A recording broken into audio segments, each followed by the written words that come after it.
Hey folks, the Bar Dad here, and welcome to Adulting at the Bar. Today's episode is based on requests from our tens of survivors. Hey folks, the Bar Dad here, and welcome to Adulting at the Bar. Today's episode is based on questions that we've got from the tens of subscribers that we have out in Bar Dad world, so please hit that subscribe button on YouTube. People have been asking, where do I start? What is that label? What is that brand? What is that type of booze that I should go to first to start my journey into adulting at the bar? Well, pull up a chair and we'll talk about it. It's the Bar Dad.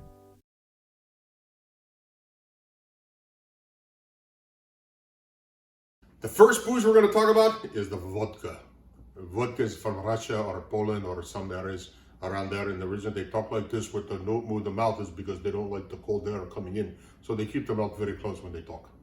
Anyway, so there are a lot of different kinds of vodka, and I have a bunch of different types and varieties on my bar, and there's for different uses. So first of all, there's like the high quality vodka, like the Grey Goose. I'll get it right.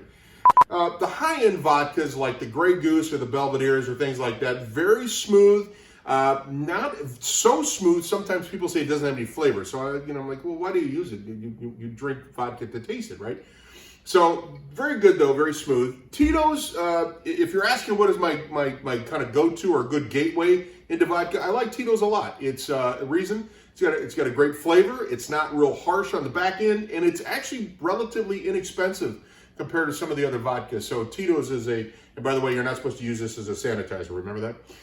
That's a good one. Now, the flavored vodka market is blowing up, by the way, so there are a bazillion flavored vodkas out there. Like birthday cake vodka, why? But a couple of these are good for some mixed drinks and so forth. Now, I have these little bottles here. I've got some Absolute vodka, I've got Sky vodka, which is a good bargain brand for mixing, and some Kettle One, which is also considered a high end.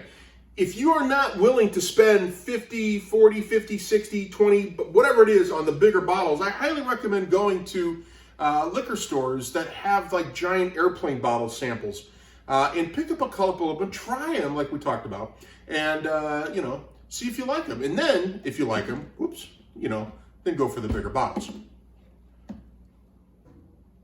Vodka. The next booze I'm going to talk about, my favorite, Scotch. Now, I don't see any little mini-me's up here, but that's because I didn't really find ones that I wanted to talk about today, but they do exist out there. But I want you to be real aware that there's so many different flavors and types of Scotches that picking one is not necessarily going to be a gateway to all of them out there. So I have a couple of examples on here. I've got, this is a black label from Johnny Walker. It's what they refer to as a blended Scotch.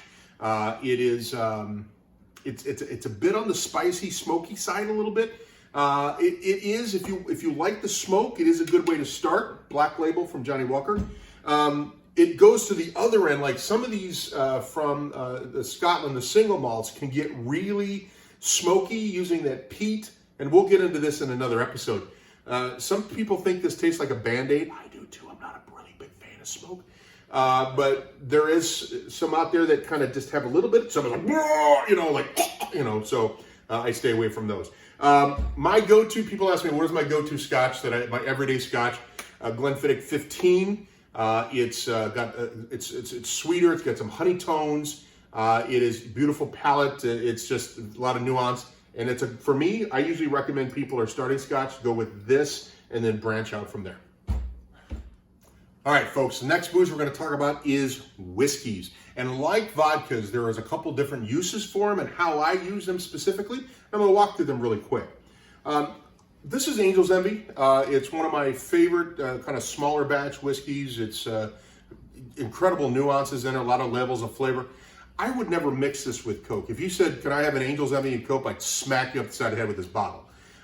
This is strictly for sipping with a little bit of ice. Or that cut of water are just completely neat. Again, lots of flavor.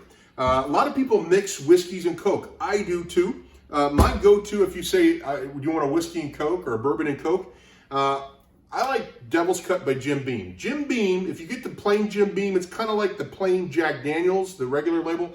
Not a lot going on, not a lot of depth of flavor, but it does mix well with a Coke.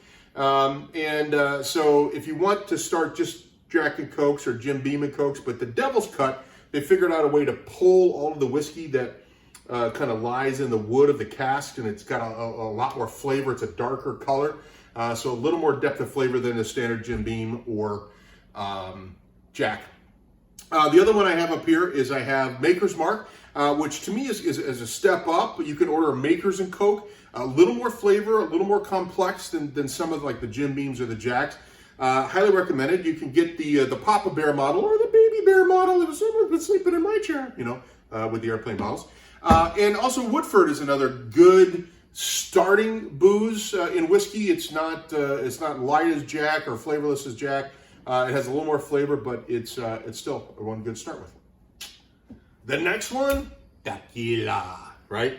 Again, there's some great ones to start with. Tequila, like vodka, like whiskeys, if you start really cheap, it'll literally burn your esophagus and dissolve, and then you'll pass it through some orifice, right? But tequila is that's the reason they call it tequila, right? But I love tequila. I like, actually, if you want to like drink it straight, which I do all the time, a good like Patron or the higher end tequilas, the agave tequilas, I just sip those straight up. They're very flavorful with a little bit of ice or just straight up neat.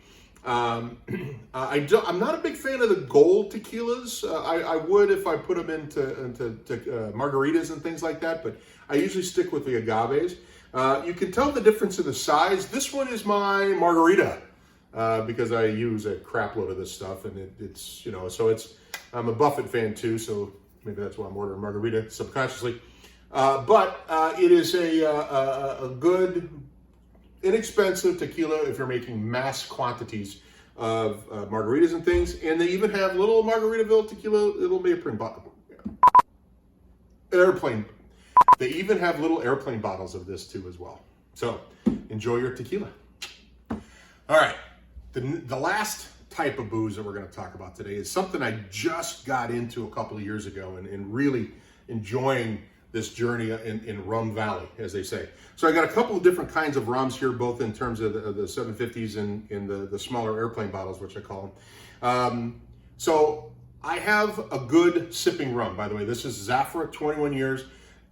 Amazing. What is it? Amazing. Right here. I lost my play. Beep. I did my own beep. Did you catch that? Beep. Did it again. Excellent rum, straight up neat. Beautifully, it's a little bit of sweet, lots of flavor. You can serve it on just a couple of rocks, straight up neat, beautiful rum, very smooth. And people drink this and they go, "This is rum?" Yeah, right there. So you can have the high-end rum, and then you got your mixing rums. I am a big fan of Myers rum. I think it's got kind of a molassesy flavor to it. It's really kind of complex and deep in flavor. I make all my dark and stormies with this. I make my painkillers with this. It's a good mix if you want a really kind of flavorful, heavy rum. This is Jonah's Curse. I think you get this at Total Wine. This is a black rum that is just, it's like you're licking a vanilla ice cream cone. I mean, it's really, really good. It's a great mixture with Coke. And they even got a bitty right there with this. So black rums are good. Some black rums are a little on the rougher side, like the Kraken. But if you want one that goes down well and mixes well, Jonah's Curse is a great opportunity. Some other options you can do, you've got just your regular Captain and Coke. A lot of people order that, Captain and Coke. It's a spiced rum, very good, makes for a good mixer. We have coconut rum. Now, a lot of people like this if you, there's a, Malibu Sea Breeze. It's coconut rum and cranberry juice. It's a great mixer. Again, as you know me, don't start with the flavored stuff. Go with more of your basic rums before you get into the flavored stuff. And then we've got your just regular Bacardi white. And again, there are different dark rums. Again, it depends what you're interested in. So try the small bottles, right? Again, that's the kind of the bottom line for this particular episode. If you want to try something, try it in the small versions and test around a little, play the field, play around a little bit, you know what I'm saying? And find the one you like. And then if you like Jonas Curse in the small bottle, well, get the big bottle. And if you really, really like something, well, then you know what you get. Till next time, folks, please remember to like, subscribe, and follow. Beep. I gotta quit doing my own beeps. Folks, that's it for the episode. So please remember to like, follow, and subscribe. I want more than just a couple tens of survivors. Again, I hope you enjoyed today's episode. Please continue to send me your comments and your questions. We'll answer those either in person on the video or through the chat rooms. Chat rooms, what is this, 1982? Keep your friends close and keep your rum closer. Cheers. It's the bar, Dad.